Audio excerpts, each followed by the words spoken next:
Inspiration 數學科課程張上，今日我哋會嚟到講到我哋6年級呈分試會面對一啲嘅常見嘅問題。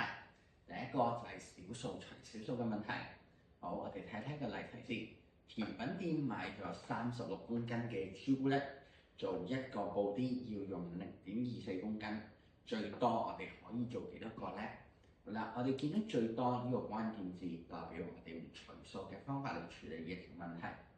而我哋知道做一個布丁要用0.24公斤，代表0.24將會擺喺除數嘅後邊作為一個除數，所以寫條算式嘅時候係36除以0.24。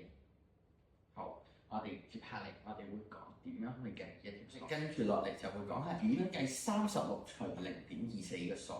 由於我哋嘅除數，即係外邊呢一個係一個小數嘅關係，我哋必須要將佢擴分變成一個整數先可以。我哋將要擴分100倍變成24，而同一時間我哋後邊嘅被除數，我哋都將會擴分100倍變成3600。然後我哋喺計算嘅時候，我哋可以理解成3600除以24。咁由於36係大過24，所以第一個位我哋會由呢度計起。36除24係1， 21乘20乘1係24。我哋話剩低12，我哋將個0搬落嚟變成120。120除以24原來係5，所以呢度我哋可以寫得5係120。